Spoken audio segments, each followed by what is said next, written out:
अस्सलामुअलैकुम। आज का दूसरा लेक्चर जो है मेरा टॉपिक वो है लॉ ऑफ सप्लाई। जैसे कि मैंने पिछले लेक्चर में लॉ ऑफ डिमांड को एक्सप्लेन किया, और लॉ ऑफ डिमांड को एक्सप्लेन करने से पहले मैंने आपको बताया कि नीड क्या होती है, वांट क्या होती है, एंड डिमांड क्या होती है, क्वांटिटी डिमांड क्या होती है। तो इस लेक्चर में मैं आपको सप्लाई के बारे में बताऊंगा, लॉ ऑफ सप्लाई। देखें, बेसिकली लॉ ऑफ सप्लाई जो है वो प्रोड्यूसर पॉइंट ऑफ व्यू से जो है वो ऑब्जर्व किया जाता है। जैसे कि एक प्रोड्यूसर कोई प्रोडक्ट बनाता है तो वो क्यों बनाए, कब बनाए ज़्यादा, तो जब कीमत ज़्यादा होगी तो वो ज़्यादा बनाएगा, और जब कीमत कम होगी तो वो कम बनाएगा। लेकिन इस बात को समझने के लिए सबसे पहले मैं आपको एक कॉन्सेप्ट क्लियर कर रहा हूँ, और वो कॉन्सेप्ट है स्टॉक। उसके बाद सप्लाई, और फिर क्वान्टिटी सप्लाई क्या होती है। देखें, नॉर्मली प्रोड्यूसर्स के पास जब गुड्स प्रोड्यूस हो जाती हैं, जब वो प्रोड्यूस कर लेता है तो उसके पास स्टॉक तो मौजूद होता है, लेकिन इट इज़ नॉट नेसेसरी कि फ़ौरन वो बेचना शुरू कर दे। उसकी मर्ज़ी कि वो जब चाहे मार्केट में लेकर आए, यानी लॉन्चिंग जो है वो बाद में हो सकती है प्रोडक्ट की।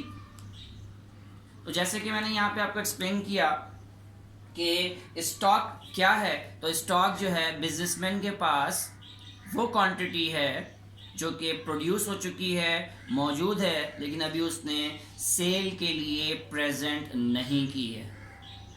तो आपके सामने मेंशन किया है, businessman have with him, the businessman have with him, यानी आम लफ्जों में हम कहेंगे कि stock is the quantity of output which a seller और businessman with him but not brought to sale या offer for sale। क्लियर है? तो इसका मतलब ये हुआ कि स्टॉक वो क्वांटिटी है जो प्रोड्यूसर के पास मौजूद है। लेकिन देखें, अगर प्रोड्यूसर सारी चीज़ें बना लेता है और उसमें से चंद चीज़ें वो सेल के लिए प्रेजेंट कर देता है, यानी चंद चीज़ों को वो ऑफर कर देता है कस्टमर को कि मैं इसको सेल करना चाहता हूँ, और उसकी प्राइस कुछ भी हो सकती है। यानी यहाँ पे मेंशन किया हुआ है विलिंगनेस टू, यानी एक प्रोड्यूसर चाहता है कि वो उसको सेल करे एट ईच पॉसिबल, किसी भी कीमत पर, यानी जो उसके पास स्टॉक मौजूद है उसमें से चंद चीज़ें उसने फॉर सेल जो है वो प्रेजेंट कर दी हैं कस्टमर के सामने, और वो चाहता है कि किसी भी कीमत पर वो उसको सेल करे। तो ऐसे कॉन्सेप्ट को हम सप्लाई करें, और यही चीज़ सप्लाई आगे जाकर क्वांटिटी सप्लाइड बनती है। यानी यहाँ पे possible price, each possible price इसमें कन्वर्ट हो जाता है स्पेसिफिक प्राइस में। स्पेसिफिक प्राइस से मुराद ये है कि अगर आप ₹100 की कोई चीज़ सेल करना चाहते हैं, मे बी वो एक क्वांटिटी हो सकती है, तो उसका मतलब अगर 2 क्वांटिटी आप सेल करना चाहते हैं तो आप 200 क्वांटिटीज़ में, या 1 डजन एग इन 100 रुपीज़। तो इसका मतलब ये हुआ कि लॉ ऑफ सप्लाई को अंडरस्टैंड करने के लिए हमें पहले ही पता होना चाहिए कि स्टॉक क्या होता है, सप्लाई क्या होती है, और क्वांटिटी सप्लाई क्या होती है। अगर ये बात क्लियर है तो हम आगे बढ़ते हैं।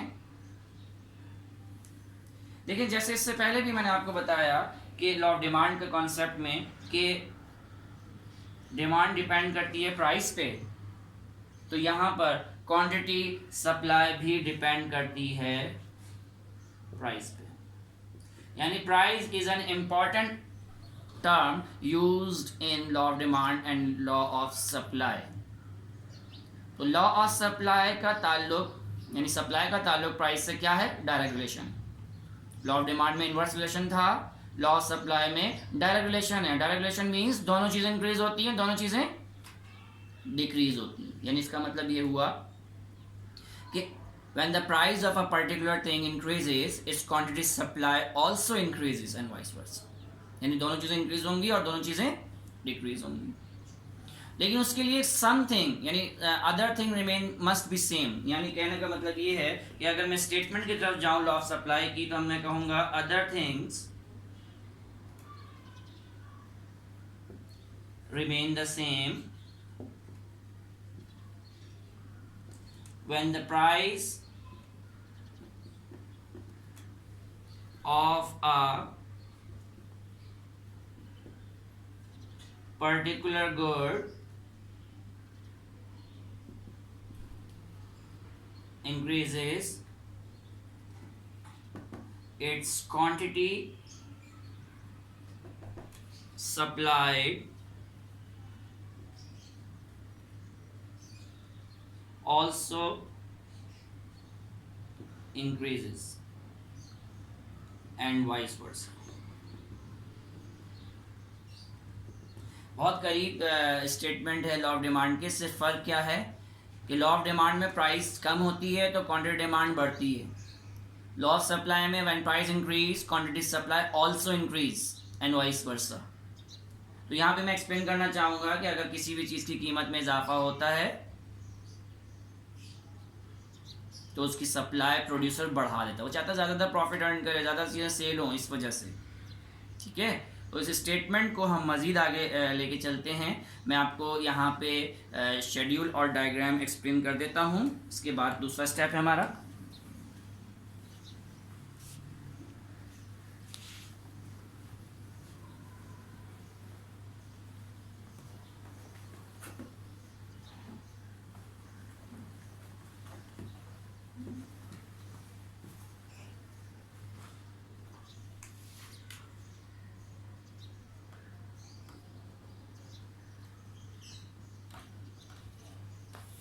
अब आप देखिएगा यहाँ पे मैं स्केड्यूलिंग कर रहा हूँ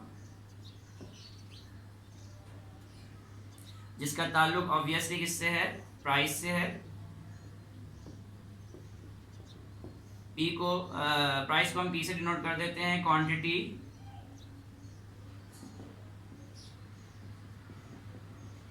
सप्लाइड को क्यू एस से डिनोट कर देते हैं। अब आप देख रहे हैं कि किसी भी चीज की कीमत में इजाफा हो रहा है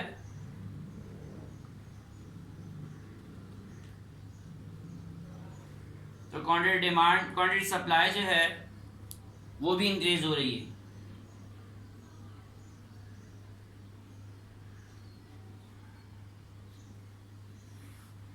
When price increase, quantity supply also increase. When price decrease, quantity supply also decrease. तो इसका मतलब ये हुआ कि प्राइस का ताल्लुक जो है वो इस तरह है कुछ क्वांटिटी सप्लाई से, और इनवर्स रिलेशन नहीं बल्कि डायरेक्ट रिलेशन।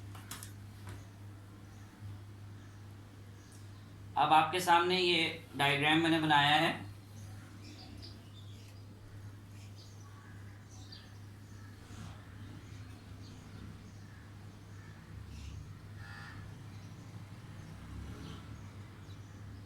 हमेशा प्राइस हम वाई एक्सिस पे लेते हैं, क्वांटिटी सप्लाइड एक्स एक्सिस पे। एक एक सेंटीमीटर के डिफरेंस से आप प्लॉटिंग कर लिए, स्केलिंग कर लें।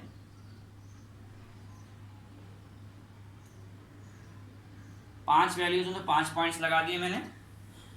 प्राइस हमेशा वाई एक्सिस पर और क्वांटिटी सप्लाइड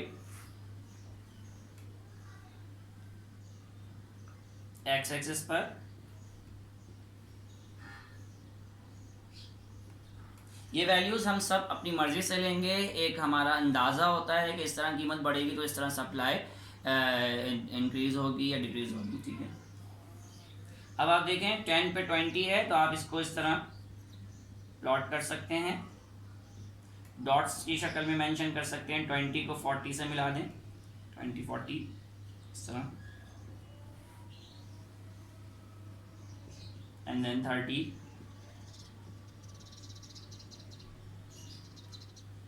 एंड देन 40 80 से मिलेगा क्योंकि हर चीज़ प्राइस की वजह से इंक्रीज हो रही है। सप्लाईज की 50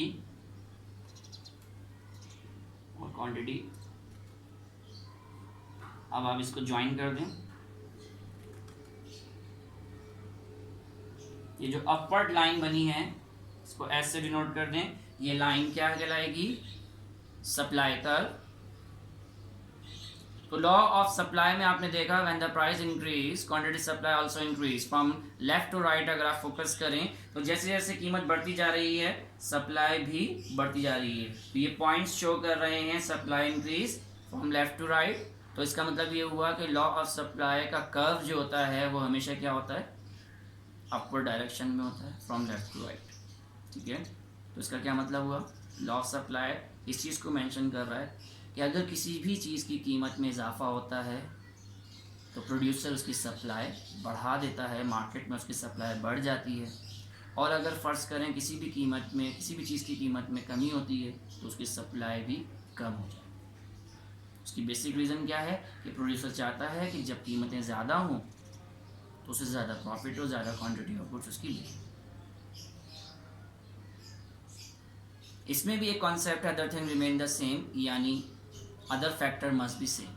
और अदर फैक्टर्स क्या हैं, क्लाइमेटिक कंडीशन सेम होनी चाहिए, product cost of production, factors of production की जो प्राइसेस हैं वो जो है वो सेम हो, उसमें तब्दीली ना हो। इसी तरह जो टेक्नोलॉजी है या टेक्निक्स ऑफ प्रोडक्शन है वो सब सेम रहें। ये सारी चीज़ें अगर सेम रहेंगी तो लॉ ऑफ सप्लाई अप्लाई होगा, अदरवाइज नहीं होगा, क्योंकि सिर्फ और सिर्फ डिमांड हो या सप्लाई हो, they are all depend on price. तो ये मेरा लॉ ऑफ सप्लाई का लेक्चर था, इसको देख लीजिए। इंशाल्लाह लॉ ऑफ डिमांड और लॉ ऑफ सप्लाई पेपर का हिस्सा होते हैं और इसमें से मोस्ट ऑफ द टॉपिक्स जो हैं वो पेपर में आते हैं, तो इसलिए इसको बहुत अच्छी तरह प्रिपेयर करके जाइए। Thank you very much.